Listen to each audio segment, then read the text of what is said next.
Hi, everybody. I'm Paul Yeager. This is the MTOM Show podcast, a production of Iowa PBS and the Market to Market TV show.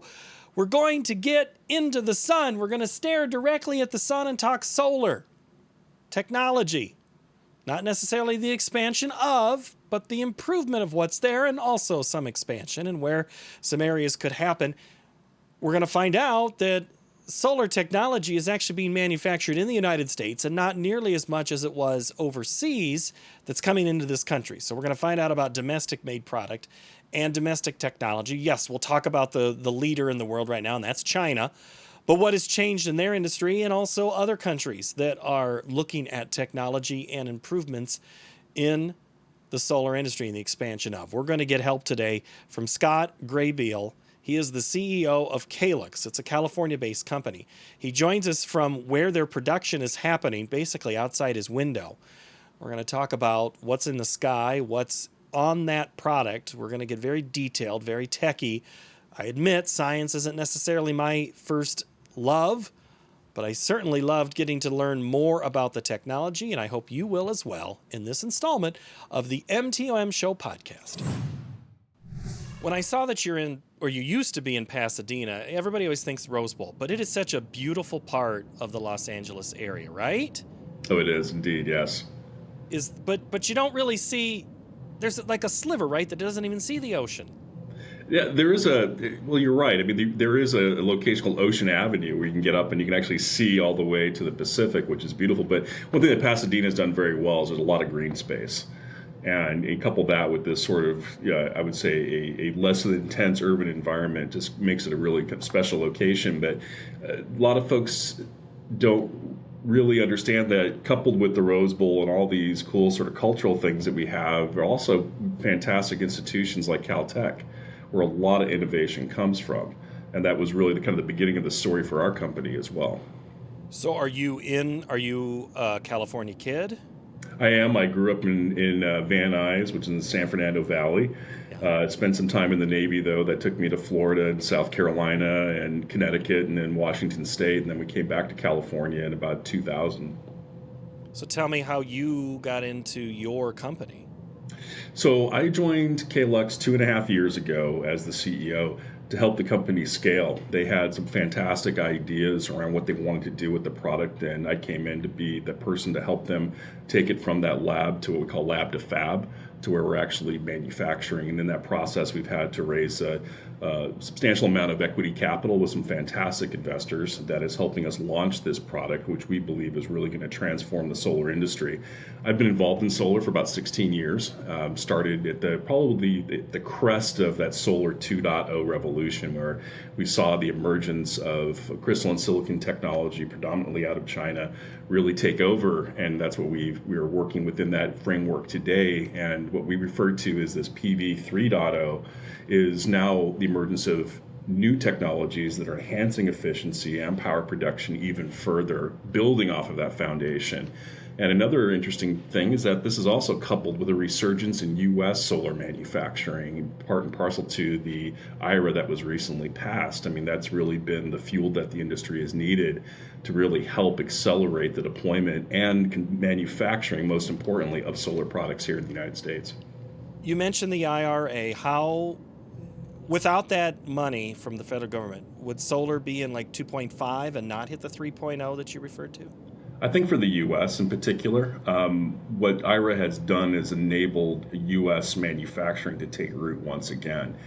We still would have some advanced technologies, but they wouldn't be manufactured here in the United States. So we would still be leveraging a largely Asia-based supply chain to support the needs for solar. The exciting thing now is we have U.S. manufacturing jobs that'll be here for a very long time to go and build products that we will be using domestically. Well, the IRA came out of COVID and the pandemic, when we all realized we didn't make as much in the U.S. as we used to. So I guess the IRA on its own path, if it would have passed without the pandemic, do you think it would be as quick to be building in this country like we are now? You bring up a good point. Now, I think there definitely is some connective tissue between the pandemic and realizing that our supply chains were very fragile and not as functional as we thought they were, and the launch of IRA, which has touched a number of industries and not just solar. But without it, we wouldn't be having this level of acceleration. There were announcements about a handful of companies expanding very modestly.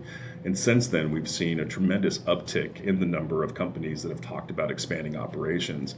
I could tell you for our company in particular, we did not have a plan to expand in the United States.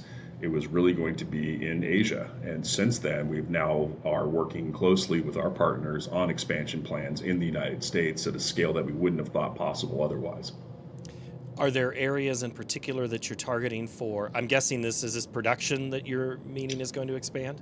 That's correct. We have a production facility we're ramping right now in Baldwin Park outside of Pasadena. That is currently underway, and we'll have that line integrated by the end of this year in production by early next year. On top of that, though, while we'll have probably modest expansion here in the Los Angeles metro area, the next locations we're looking at are in the Midwest and in the American Southeast. Is that geographical by strategy where you see expansion of demand for the product in both the Midwest and Southeast? It is. It's also tied to the fact that our customers are also in those geographies and doing quite well. Some of the largest expansions that we've seen announced have been occurring in the Midwest and in the Southeast. You mentioned you've been in the industry 16 years. Go back 16 years to now. I would imagine it's more than a tripling, quadruple. I mean, just the tech. What's been the biggest change in that 16 years? Well, there's been a couple, and I think that one has been more on the fiscal side when we saw the incentives finally come into play in the U.S. to support the deployment of solar at scale, and that was really manifested something called the investment tax credit, which has been reinforced through this IRA legislation. And the second was the transition of the technology overseas.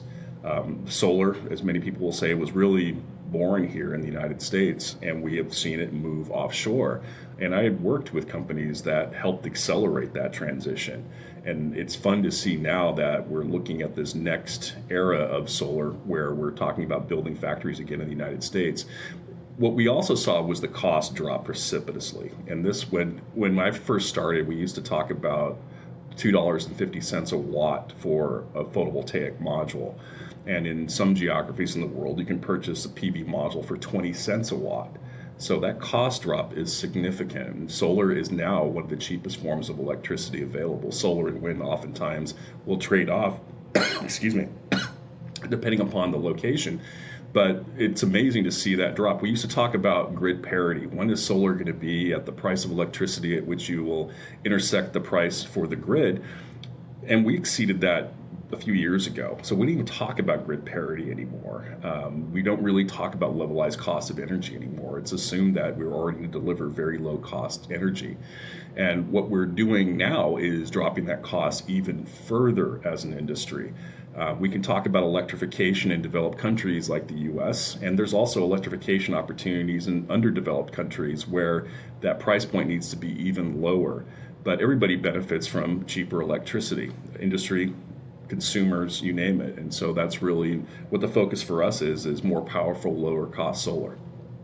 Well, cost is one thing. Demand, creating a demand for the product. Where do you think the demand side played into this and grew in this time frame? Well, demand was driven a lot by creating the proper framework. You have to create an incentive when you're introducing a new technology. And since then, we've seen that acceleration take root.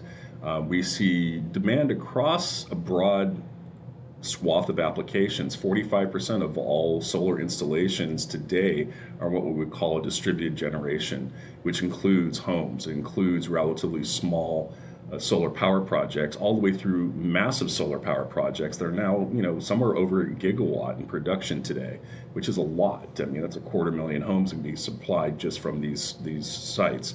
So that is going to continue to evolve. There is going to be, I think, more interest, though, in proper land use and management. And so what folks that we talk more about, hey, I only have this much real estate to work with for a project. How do I optimize the productive capacity? And there's a number of ways to go do that. And we're one of those solutions that supports improving the amount of energy you can get out of every acre of solar that you deploy. I had a discussion on this podcast a couple of months ago, and we were talking about like the land behind me. This Right. is prime corn and soybean fields in one of the Right. I states. It is. There are people in these states who they don't want to see wind, but they've already seen it, and they're like, "You're not taking my field." And I know of one, a pretty big one, not too far from here, Hmm. that has come to an area that looks like pretty good corn or soybean land. You're talking about strips of land that aren't massive fields. Is that where you see the biggest growth? I think you're going to see both. That's what all the industry forecasts point to, is roughly half are going to be large power projects, and a little under half are going to be these smaller power projects. And that's going to extend globally. And, I think we have to be sensitive and smart about where solar really perform the best and build projects in those locations. And generally, when you're looking at, let's say, areas that have great sunlight, great natural resource availability, that's important. We also have to balance that with other needs. I mean, clearly ag is a major need for everybody. We have to ensure that we have viable farmland. So it shouldn't be an either or, it should definitely be a both, but that's also going to require us to think about transmission infrastructure. So if we have solar, let's say in North Texas, why don't we have transmission infrastructure so that farmers in Iowa can benefit from that resource? And that's going to take an investment. It's going to take a lot of streamlining of current regulation. And this has the attention of Congress. They are working on these topics to ensure that we can have this kind of interconnection that makes sense for everybody. So I'm an advocate, personally speaking, of putting these resources where they make the most sense, and let's get the electricity to the people that need it the best. There's also that issue with electricity. The farther you transmit it down the lines, the you lose some of your efficiencies. So does Correct. solar make sense where it's sunniest? Does wind make the most sense where it's windiest? I mean, are we going to get to a regionalization of this? You could, and I think there's also technologies that are available that a number of other investors have looked at, where we're using superconducting technologies to support the transmission of these distributed resources to the point of use. And I'd love to see more in that space because I think the entire industry benefits from it. We should put resources where they're the best optimized. And to your point, there is a trade-off when you're looking at the length of this transmission. But if you there are other countries that have invested in long-distance transmission, high-voltage DC, that are quite effective in supporting the transmission over very long distances without the kinds of losses that we see in a typical AC distribution and transmission framework. So that only really kind of addresses part of it. Does it have to be on top of the point of use? Sometimes. That may make perfect sense. But every case should be analyzed, I think, on its own merits. And we can't ignore the fact that as a country, we need to update our antiquated transmission and distribution network. And we also have to be able to deploy technologies that are not, well, just say it, land hogs that consume as much land as they normally would. And technologies like what Caelux is doing with a 30% improvement in energy harvest are pointing exactly at that problem. How do we get better use of land? And if we can do it by using less land for a given requirement, then that's good for everybody. I promise you, I'm going to get it to the technology in a minute, but you just said something that's out your back shoulder. That's a big power line Yes. structure right behind you. Do you think there'll be a stomach for these lines that you're referring to, or these super? Because transmission lines end up being their own Pandora's box. The people don't want to see them on their property either, let alone a windmill or a solar panel farm. I mean, do you anticipate that there's going to be a little issue there that you're going to have to maybe put your nose in? Well, not for me personally, but others will have to certainly, I think, to go and deal with this. And just case in point, this transmission line that we're looking at here is actually a Los Angeles Department of Water and Power transmission line, and we're in the Southern California Edison service area. And so this power transmission line actually connects out to wind farms that are further east than where we are today. And so today, Los Angeles is taking energy from wind farms all over the state in order to support its requirements, and the same is true with solar. So transmission infrastructure is a requirement for us to really have a state-of-the-art electric grid.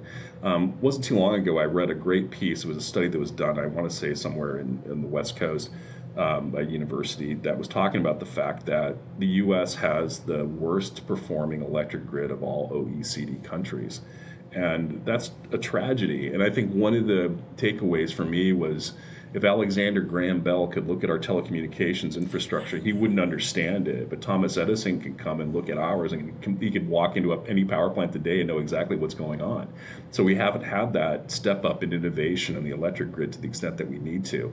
And this is part of a broader ecosystem. If we want renewables to really be part of our energy package, and we do, I think that across the country you'll see, I think, pretty broad buy-in for one reason or another. It may not be the same motivations politically or economically, but clearly there is a push towards increased use of renewables and energy storage technologies. And part and parcel to this is making sure we've got a strong transmission and distribution infrastructure.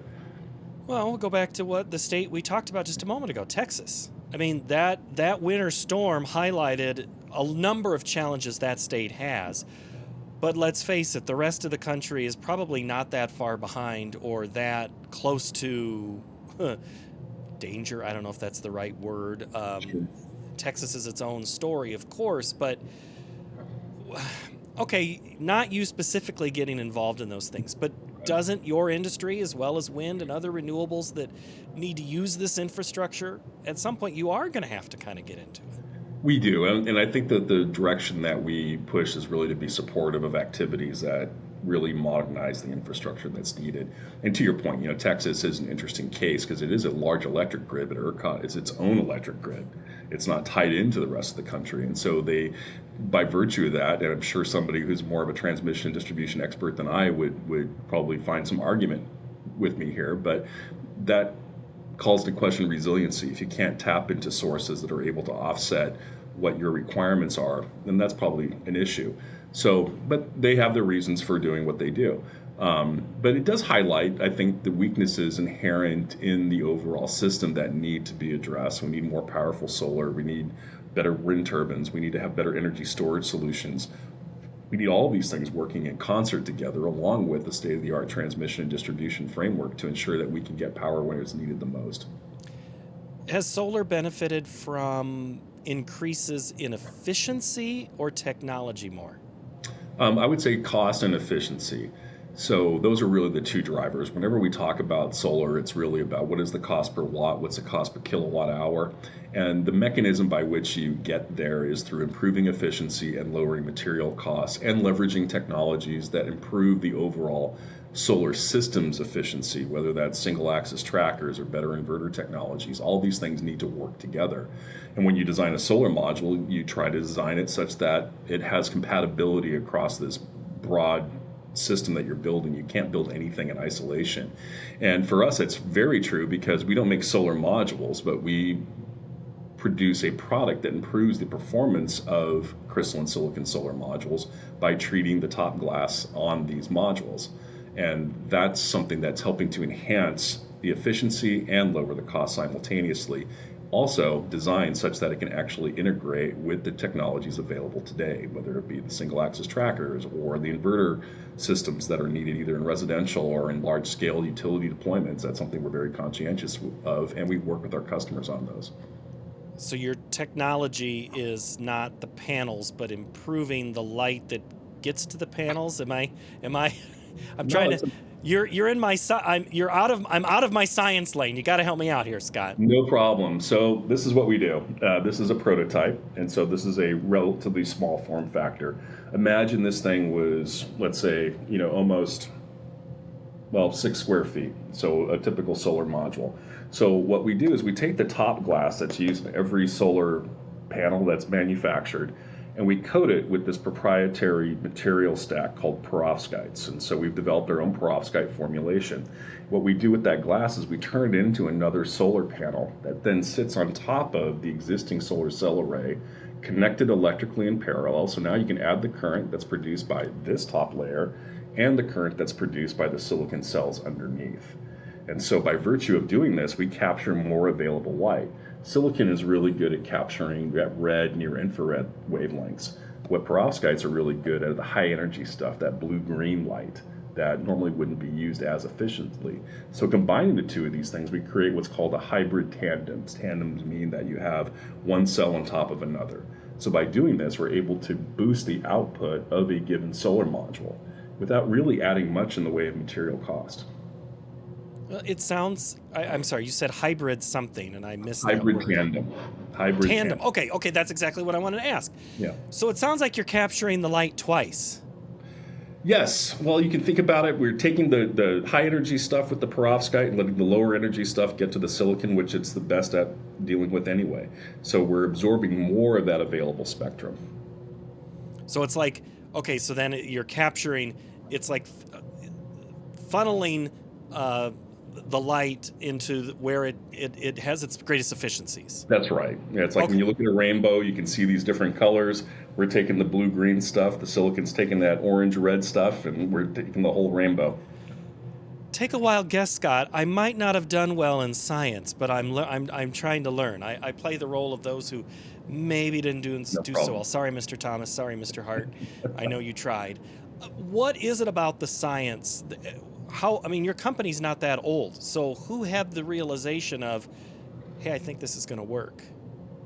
Well, we've been around since 2014, and so we've always been working on technologies that would improve the performance of crystalline silicon solar. And it was our founder, John Ionelli, that thought through, hey, what if we leverage perovskites? And there was a lot of work that was happening. One of the innovations that we've really worked on is how to scale them. And so there's a lot of fantastic work that's being done all over the world on perovskites. There's university labs that are getting 30, almost 34% efficiency now on relatively small sizes, 1 square centimeter, 1.3 square centimeters. What we have focused on, though, is how do you go and make it on a larger size? And so the size I just showed you is what we would call a submodule. And so you could put a crystalline silicon cell, and we do this all the time, to test the performance, to test the validity of this. And so moving from these little tiny sizes to something that you can actually say this is a legitimate prototype is a big move. Now, what we're working on right now is scaling this roughly about 25x to be this larger size, which is about 2 meters by about 1 meter across.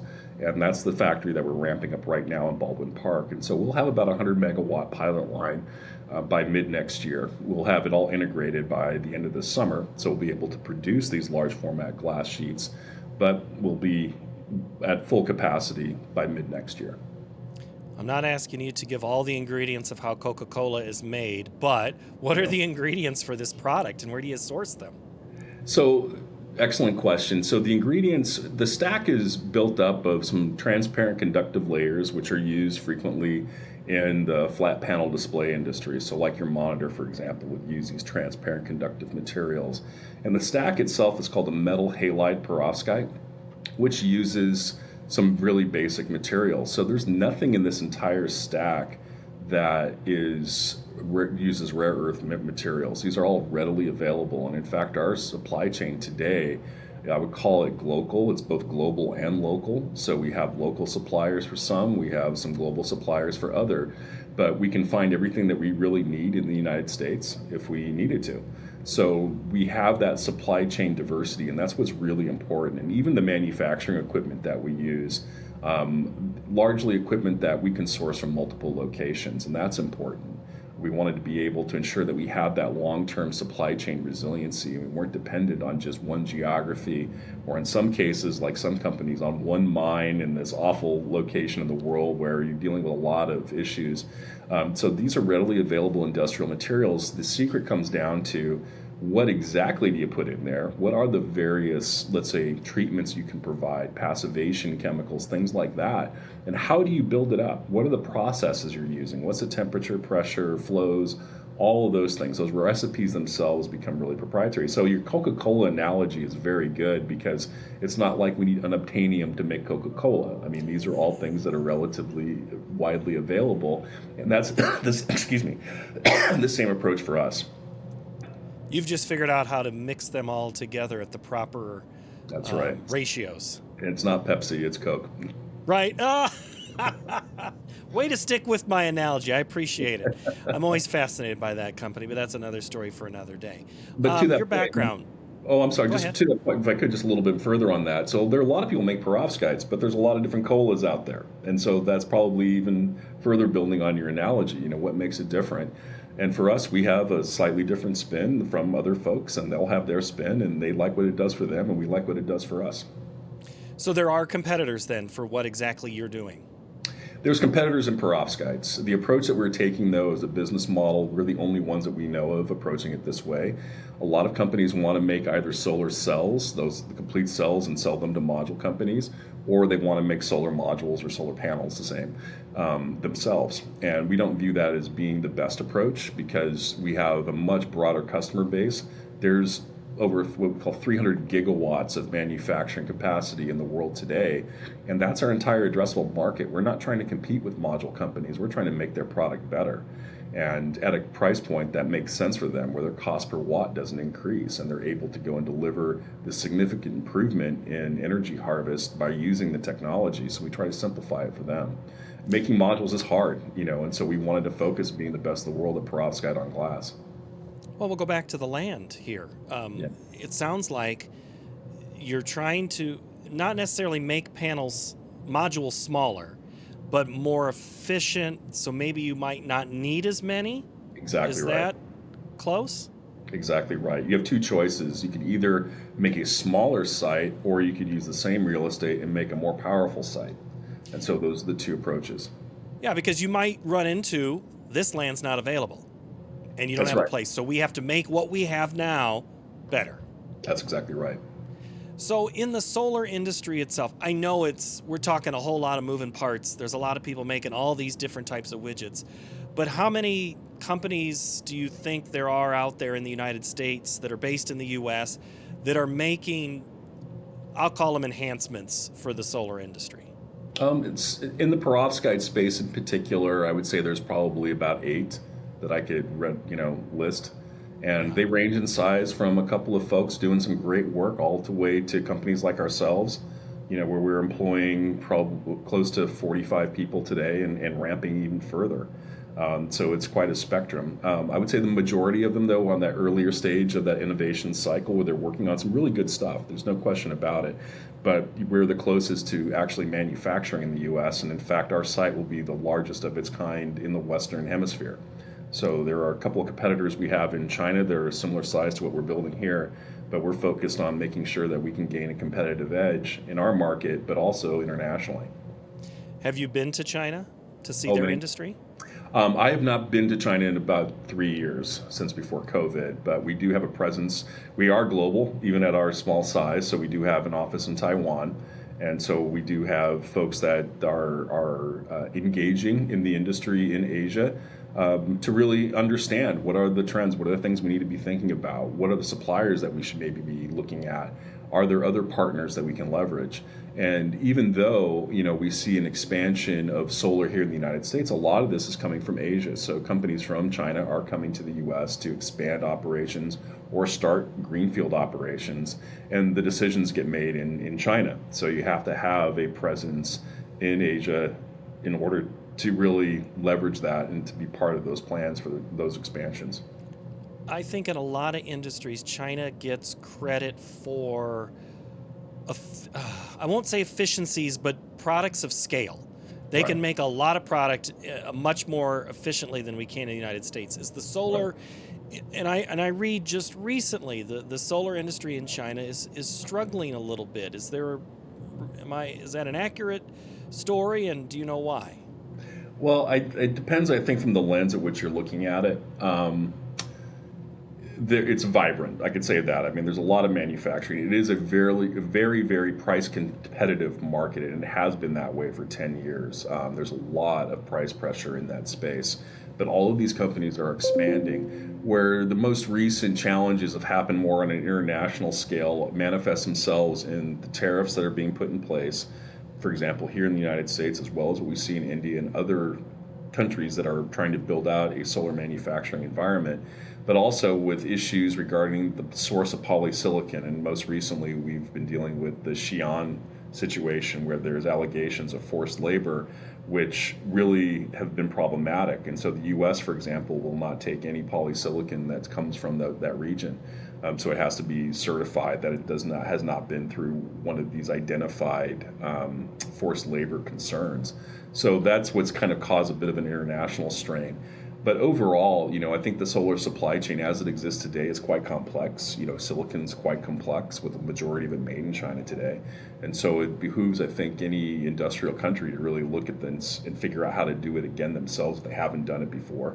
And for the US, we've done it before. So now we have to turn on a lot of latent capacity and bring up new capacity in order to be more self-sustaining in this new emerging framework. And what we're going to see over time, I think, is more regionalization. You talked about regionalization in the context of deploying projects. I think about it more in that geopolitical scheme. What I do think is that we do see an emerging polarization that's happening real time in front of us. There's a China pole and there's a Western pole. And we do see countries that want to produce their own products put in frameworks to make that more successful. And this is India. And one of our largest investors is Reliance Industries, which is based out of Mumbai, India. And they have very aggressive plans to build out a domestic supply chain from all the way from quartz to module. And we're happy to be a part of that journey with them. Well, at least in the commodities world, India is seen as someone who will buy from anybody. They don't necessarily line up with, we have a strong alliance with the United States or China or Russia. Basically, whoever gets us to us the cheapest or the best, we're going. Is that the same in the solar industry? No, they actually have import tariffs on Chinese products. So it'd be ranging between 25% for cells, I believe, and 45% for modules. And so there is a strong push to develop a domestic industry. In fact, they've put their money where their mouth is and have supported companies in developing a domestic industry. To the extent that we see an Indian manufacturer coming to the United States, Vikram Solar not too long ago announced their move to the United States. And so they're going to build a robust industry. And I think that you're seeing a level of sophistication emerging in India where some very high-end manufacturing is going to be occurring. And I think they're putting the right investments in place to make that happen. And that's exciting to see. I've been going to India on business for going on 15 years now, and it's been transformational. And I'm excited to see what they're doing. And it's fun for me when I go to these countries that are still investing in infrastructure. And it makes me proud finally that the U.S. is investing in infrastructure like roads and bridges and electricity. And like, well, yeah, we kind of forgot how to do that. It's good to see it come back finally. But they're doing the right things. And it goes all the way from investing in education and training for people all the way through, the product development and engineering that needs to happen. So I know it's a big question and there's a lot of moving parts in this one. But Scott, who's the global leader? Which country in creating solar technology improvements and production? Well, today it's China. Still China. It's still China. Both sides of that ledger? Correct. There's a tremendous amount of innovation that comes in China. And I think that we were really I was part of many of these meetings back in that Solar 2.0 day, where we didn't believe a lot of what we were hearing about China. We couldn't believe that polysilicon costs could drop as low as they can. There was people that would go to these meetings and show all this math behind why, everything coming out of China must be money losing. There's no way that they're doing it. The lowest cost we can get out of the Siemens process, which is the process in which you make polysilicon, is $30 a kilogram. I remember being in a meeting and somebody said that and they swore by it. Well, we see polysilicon prices that range between $10 and $15 a kilogram pretty regularly. So that was wrong. And what China showed the world was something that we had proven as a country, is that scale drives costs down over time. And this was a gentleman that named Theodore Wright out of Wright Aerospace in the 1930s, developed the concept of learning rates. And for every doubling of capacity, costs would go down by a fixed percentage. And that's exactly what happened. Nobody was investing at the scale that China had invested in. And we can't shake our fists and be too angry at it because we didn't do it.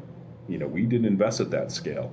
Now, what we do have, though, is intellectual property protection, and that's an important feature even of our business. So things that we develop, of course, we go seek the maximum amount of intellectual property protection we can, and I think any company that doesn't is hurting themselves, obviously. But we do have a functioning system that provides injunctive relief if somebody's violating patents, as an example, and wishes to import into your market or any market in which you have patent protection. So there are mechanisms in place that we can protect ourselves as a company, and like many other companies can as well. But China still dominates. 45% of all of solar consumption today is in China, and it's all from domestic sources. That relative fraction is going to decline, though, by 2030. By 2030, it'll be more like 39%, with really the U.S. and India growing. And so the U.S. and India's solar markets are growing faster than the Chinese solar market on a percentage basis. So I see the pictures of China with their air quality and, you know, their factories or their power plants that are driven by non-renewable sources. And so, I mean, given what you just said, I think you're going to see some improvements in air when you don't have all that coal being produced and shoved into the atmosphere. Yes, and there's also a demographic challenge in front of them as well. And if you buy into the idea that the inverted pyramid that we see emerging in China today, and it's tough to really believe, I think, some of the data that comes out officially, but I think the unofficial sources show that that pyramid is probably more stark than what we really acknowledge. That's going to drive also by relationship, I think, an improvement in air quality, because you won't need as much electricity to support a smaller economy. And so, you know, if you subscribe to that, then that's also an ingredient here. But you're correct. I mean, but there is still a lot of coal production that's being put online every day. And that's because you're trying to fuel an economy that really needs thermal sources and electrical sources to grow. And it's tough because today, when we think about solar, we wouldn't consider it a quote-unquote dispatchable resource. And there's an argument, and I've seen both sides of this argument saying, well, okay, in just the scenario you and I talked about, if you have solar, let's say in southern Nevada, and you're sending it to Iowa, that's almost a dispatchable source because there's not a lot of rainstorms in southern Nevada. There's likely to be less intermittency, so you get a fuller, let's say, slice of the day would be coming from that source, and that does bring a little bit of dispatchability to the equation. But it's hard to talk about renewables without talking about energy storage nowadays, and you need both. Right. And so low-cost energy storage is still something that we as a country should be investing in and driving. And there is some tremendous technology out there we're starting to see emerge that I hope will change the equation. But today, the automotive industry is really driving a significant amount of demand for lithium-ion batteries, as an example. And I had been involved in energy storage extensively at one point. And the challenge we had was the automotive industry was driving demand, and they were taking all the demand. And it was hard to find batteries for stationary storage projects. Which kind of leads you down the path is lithium ion the best solution for stationary storage? Should we be looking at other technologies? And there's many companies would argue saying, yeah, absolutely. Come look at vanadium redox. Look at these different technologies, some of which we haven't even talked about or thought about.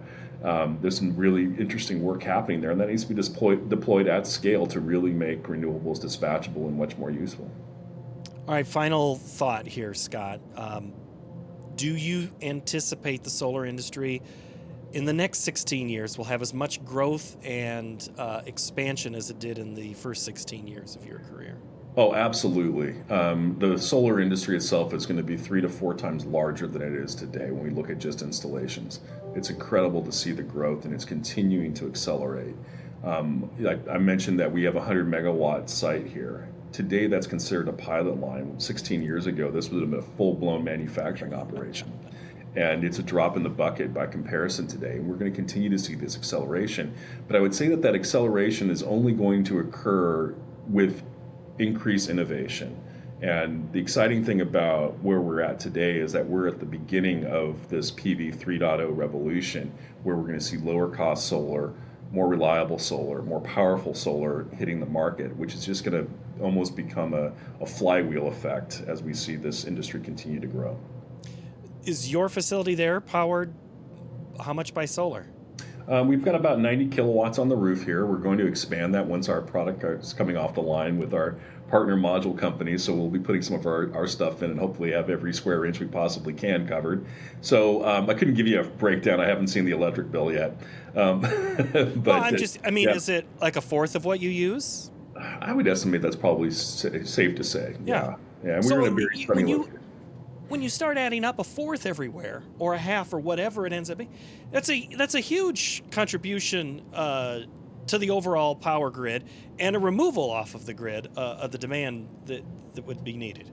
Yeah, it is significant, and there is a trade-off when we look at the macro that we have to be thoughtful about, and that's where we're here in California. We have that duck curve, and you probably heard about that. We produce so much solar electricity during the day, the demand curve went from being kind of like a camel to now being like a duck, and where we need to be thoughtful about now is now we're producing so much solar. How do we store it cheaply so that we could use it in the evenings? Because peak demand now is shifted to like between 7 p.m. and 9 p.m. here in California. And so that's just some things we need to work on. Yeah, but those are good problems to have in my book. Well, I think you're not alone in that. That there's a lot of these renewables that have been trying to figure out, how do I store energy for? I mean, that's still the legacy energy production. Coal doesn't matter if it's night or day. Right. It works. I mean, wind is to an extent works in night or day, but it doesn't work on a calm day. Today, outside my window, yes, it's working. But and so would my solar panels if I had them. So everybody's, trying to figure out, like you said, how to store it so we can use it when it's needed. You gonna get in that part of the business next? Yeah, well, I think that's an important consideration. We do pay attention to that market quite extensively, but also we pay attention and we work with companies that are in the carbon capture industry, hydrogen production, EV charging. We're part of that solution set because everybody needs cheap green electrons. And that's something that is helping to really accelerate the deployment of solar, particularly high efficiency solar products that are low cost. All right, well, if we keep going, we're both going to get in trouble politically because we could really open up a whole other can of worms, Scott. It's hard to avoid it, but yeah. Scott, I appreciate your time. Thank you so very much. Thank you. Really appreciate the time, Paul. It was great meeting you. A reminder, new episodes come out each and every Tuesday. We thank you for making us a part of your learning experience. Thank you so much. If you have any feedback for the show, send it in an email, market2market@iowapbs.org. We'll see you next Tuesday for another installment. Bye-bye.